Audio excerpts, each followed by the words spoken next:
प्रविश्य मम वाचमिमां प्रसुप्तां सञ्जीवयत्यखिलशक्तिधरस्वधाम्ना अन्यांश्च हस्तचरणश्रवणत्वगादीन् प्राणान्नमो भगवते पुरुषाय तुभ्यं प्राणान्नमो भगवते पुरुषाय तुभ्यम्. To understand it fully is extremely difficult because the buddhi has to be cultured and taken to that subtle level. During Einstein's time, who made the statement, I don't remember, maybe Eddington or so, that he said that in the whole world only 3 people understands theory of relativity.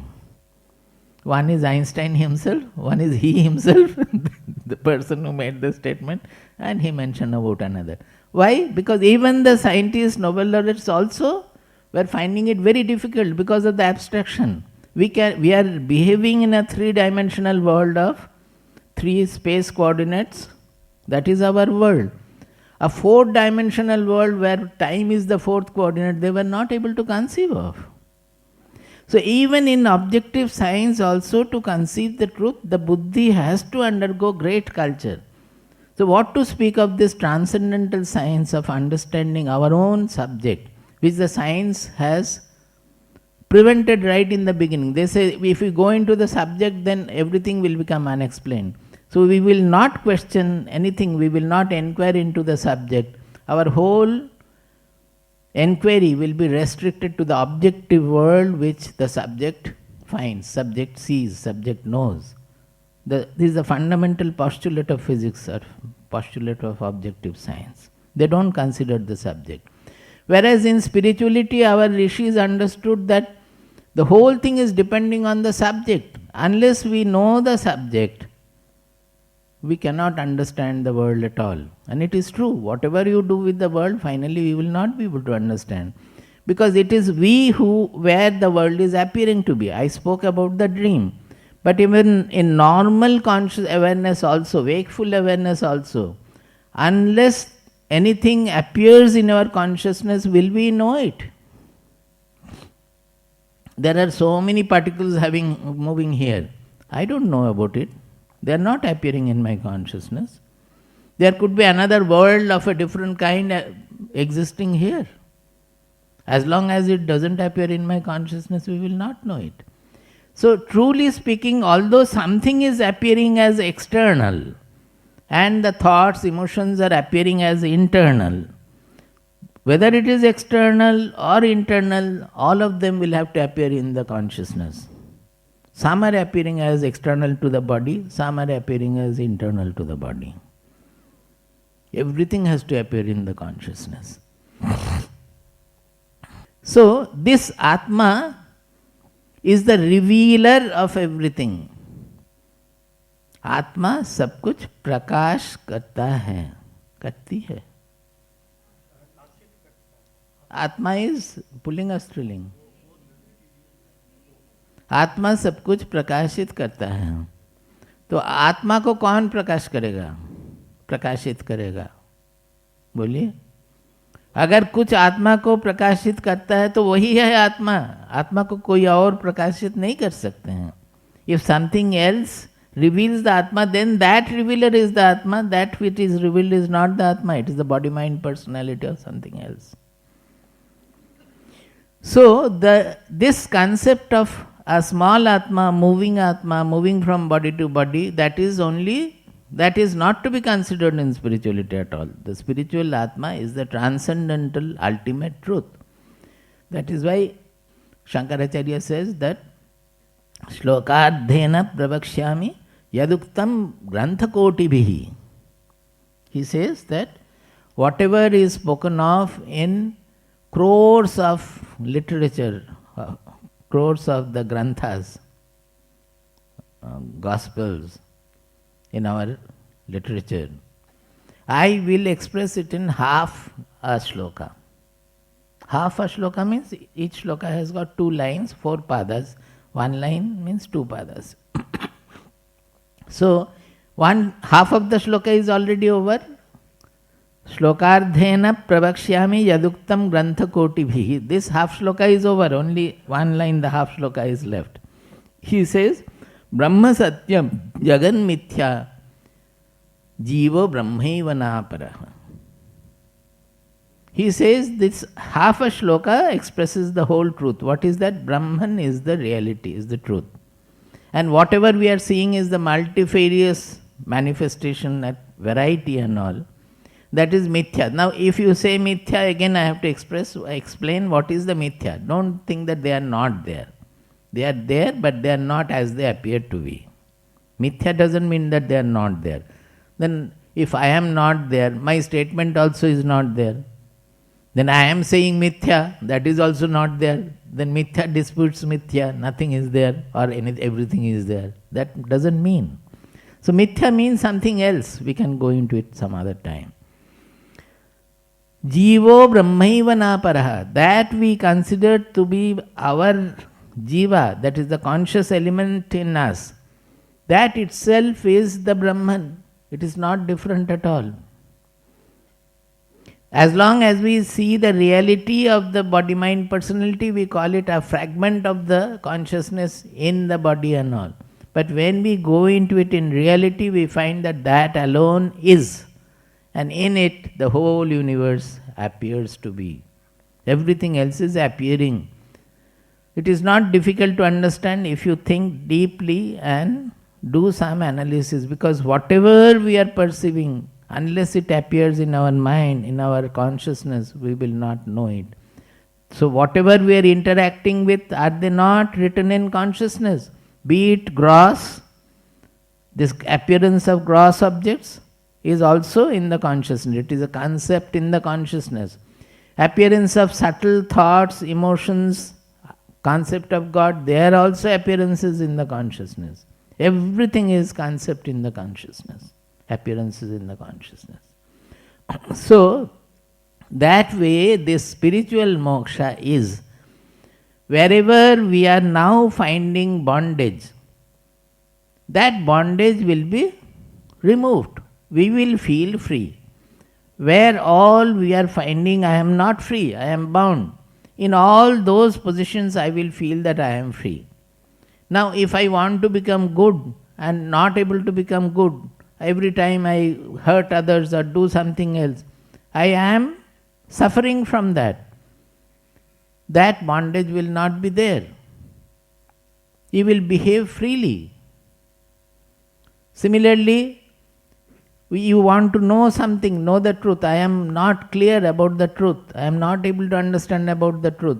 That doubt will no more be there. So yesterday I explained, Vidyate hridaya granthihi chidyante sarva samshayaha shiyante chasya karmani tasmin drishte paravare. When one sees the truth everywhere, as just now I explained, when we see the truth of the Atma, the subject, the Brahman everywhere, and that is the only is, when he sees that, then what happens is that there are three things happening in him. Vidyate hridaya granthihi, that is emotional knots, the smallness in our emotion, the smallness of our identity, the selfishness in us, and also thinking of I am this, I am that, separated from all others. That knot gets untied. Vidyate hridaya granthihi, the heart, the knot of the heart gets untied. That means what? You feel free. Now the heart is always creating, that smallness is always creating tension, pressure, stress, everything. You feel that you feel absolutely like a child, that free to do whatever comes, you do. There is no desire, nothing to be done. There is no work to be done, nothing. Chidyante sarva samshayaha. Now the intelligence is doubting always. Even for a sadhak also, oh, is this samadhi? Is this the truth? Have I realized the truth? Have I become a self-realized person or not? All these are also doubts. No such doubts will be there. You will not bother about whether I am self-realized or not. completely free. So the emotional knot will go, the doubts in the intelligence will go, and kshiyante chasya karmani, his doership ego will also get dissolved. That is, हमने ये किया है, वो किया है, I have done this, I have done that, either sinful or great, those things will not be there. And or I have to do this, I have to do that, वो भी नहीं रहेगा. जब तक है करते रहेंगे, जब जाना है आराम से चले जाएंगे. There is no fear, nothing. And there is no special intention to die also. Sometimes it happens that people feel so that others are becoming burdened. They leave their body. Many sages that do it. In Rishikesh and other places, they walk into the river. When they find that the body has become a boj, has become a burden for everybody, they simply walk into the river. We will call it suicide. Or in our country, there is no suicide like that. It is absolutely permitted. Vivekananda has written about Pauhari Baba, I have told so many times. Pauhari Baba, there is a small book written by Vivekananda. He met him. He is called Pauhari Baba because Pavan Ahari Baba. Pauhari means Pavan Ahari Baba. Because he became so sensitive about, generally what happens, normally we take non-vegetarian food also, but if we become sensitive about the animals, killing of the animals and all, we stop that, we start vegetarian food. Then we feel sensitive about breaking the things from the tree, leaf and all that. That also we become sensitive.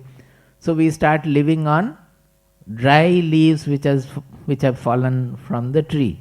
Such rishis are called Parnada. Parnada means who lives on by eating fallen leaves alone. Parnada rishi was there. When that also you feel that even in the dry leaf there is something and I am killing them. Although with the breath we are taking lot of bacteria killing them, but we are not sensitive about it. So when you become like that, you don't take anything, all the nutritions are there in the air also. When we become so sensitive, we can get the nutrition from breathing also, from the air also. So Pauhari Baba was not eating anything. He was living on air. That is why his name was given. So he was so sensitive that Vivekananda writes, one day the villagers, the nearby villagers, before that also there is a truth. He had one lota and kambal or something in the cave where he was staying. One day after bath, when he came back, a person started running out of his cave and running. He had made a bundle of his kambal and whatever elements were there. He made a bundle and he was taking it. A chor aaya tha, a thief who had come, who had made a bundle and was running away with it. By that time he came, so who left the bundle and started running. Pauhari Baba picked up the bundle and started running behind him. And soon he caught him and said that, Baba, you please take these things. If only these things also make somebody else to have greed for this or make it attracts you, making you a chore. I don't want it. You please take it away.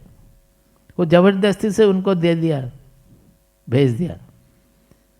So finally one day the villagers saw smoke coming out from his cave. So they were worried, they went there because regularly they were going and taking Ashirvad from the Baba. So they went there and they found that he has placed his pyre, the lakdi collect karke jo firewood and all, and made his pyre and set fire to the pyre and was lying on it, and by the time the villagers came, the body is already burned. Because he thought that if I die here, it will be a problem for the villagers. They have to dispose of the body. So he wanted not to create that much of problem for the villagers also. So he set his own pyre and lay on it. So all these things in our country, they were there. It was allowed. Some people used to sit in meditation and leave their body. Call it suicide, call it anything, doesn't matter. So, kshiyante cha asya karmani. They don't have anything to do, or they don't have a feeling of, I have done this, I have done that. So he gets freed of the doership ego. So this is called the moksha. That means there won't be any knots in the psychology, in the emotional part of our being. The emotional part of our being will feel absolutely free and infinite. There won't be any doubts in our intelligential part of our being. The intelligence will be absolutely clear and free, and there won't be any doership in the ego part of our being. I have done this, I have done that, or I have to do this, I have to do it. That is called the moksha. So this is the chapter in which this ultimate state is being discussed.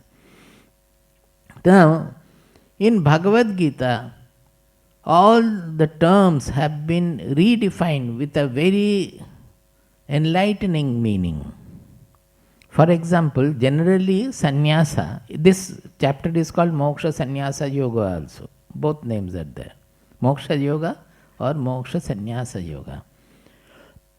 Normally sannyasa means external renunciation, that renouncing all the, say, profession, family and property and wealth, everything, and walking off, which can be seen that, well, this person has renounced his house, renounced his family, renounced his job, everything. It can be externally seen. Similarly, tyaga also, tyaga means again renunciation, abandoning.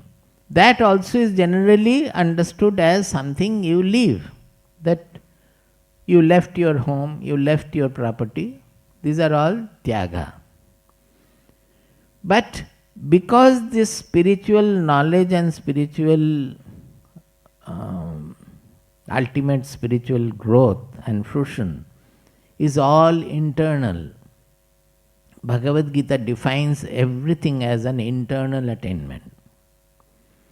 So even if you have left and taken to sannyasa, that is not the real sannyasa. So Bhagavad Gita defines sannyasa, as it will define in this chapter also, as the inner renunciation, which comes only through knowledge, that when we come to know that I have nothing to possess, there is no question of possessing anything. The whole universe is activated by Prakriti. It is just functioning in its own manner. I don't possess anything. I don't have to do anything. That knowledge matures into, we call it Naishkarmya, we call it Sannyasa. Naishkarmya means actionlessness. So Naishkarmya, generally people will understand who does not do anything. Bhagavad Gita clearly says that it is not possible as long as life is there in your body, it is not possible to do nothing. Even if you sit tight, your mind is moving. The work is fully there. It is not so much matters what your body is doing, but your mind. That you know very well, that actually more than the body, it is important what your mind is doing. The body may be functioning. What is the state of the mind? That is more important. So, it starts with, you will chant following me. Arjuna Uvacha. Arjuna Uvacha. Sannyasasya mahabaho.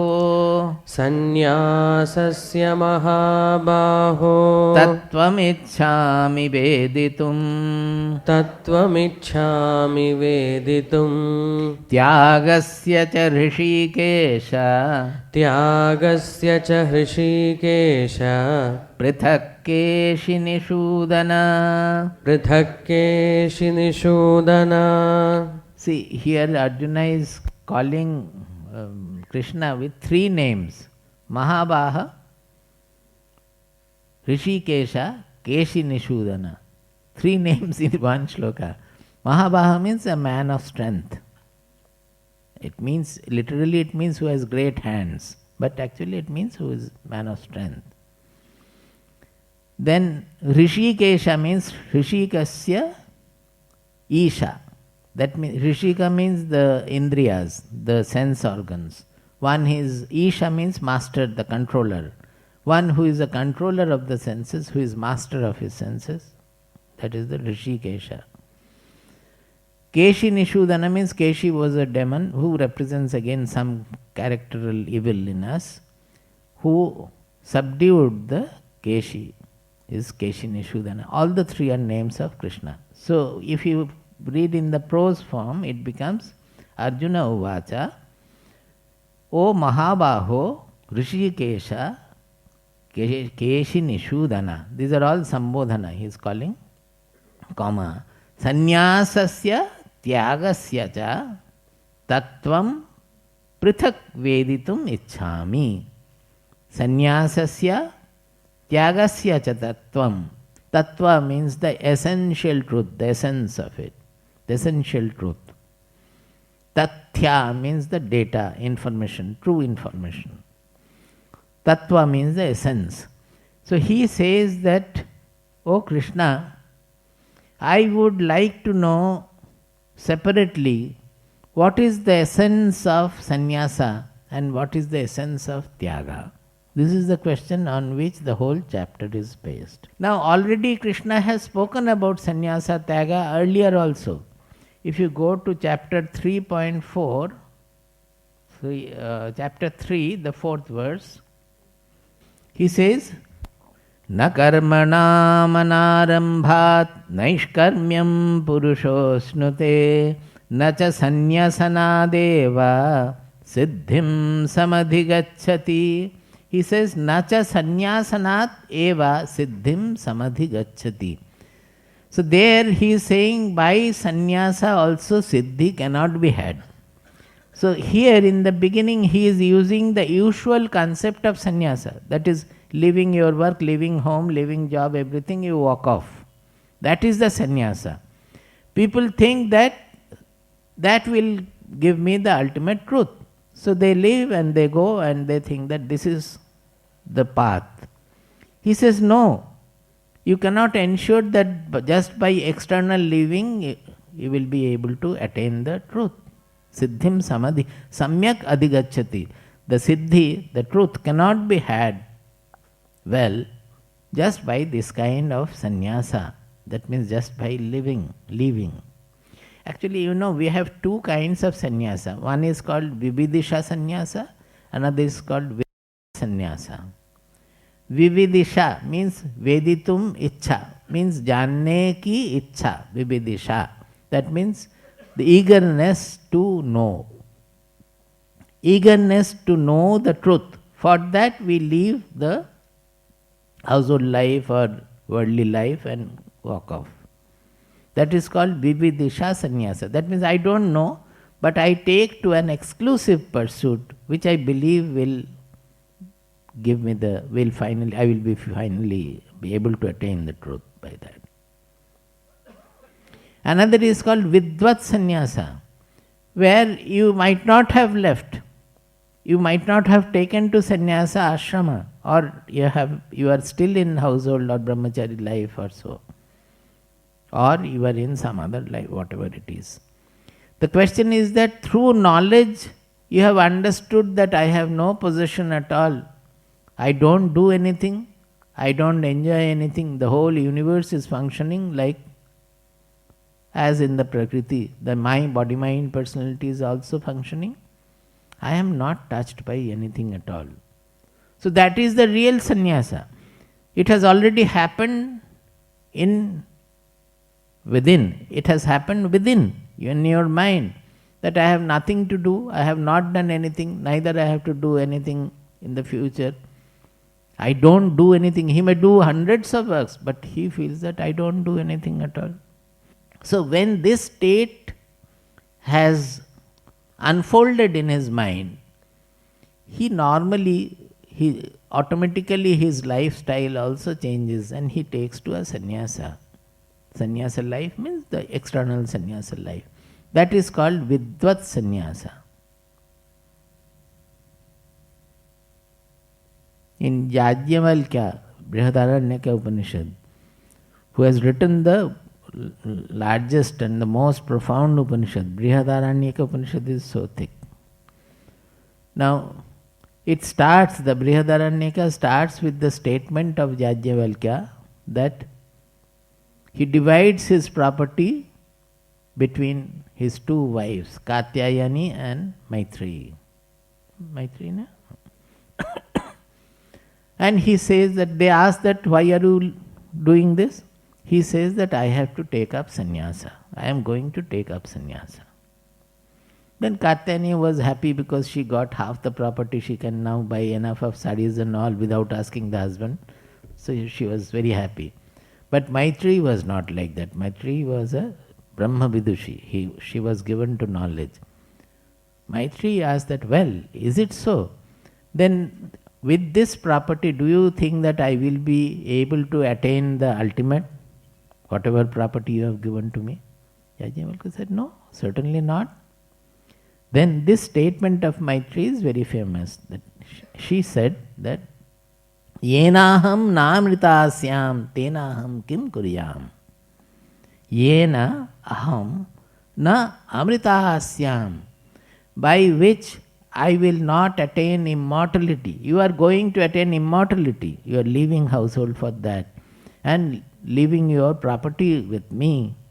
But with this property, if I am not going to attain immortality, tena aham kim kuryam. What shall I do with that property? I am not interested in that. Then Yajnavalkya said that, Maitreyi, you have always been my favorite. Come, sit here. I will tell you where lies Amritattva.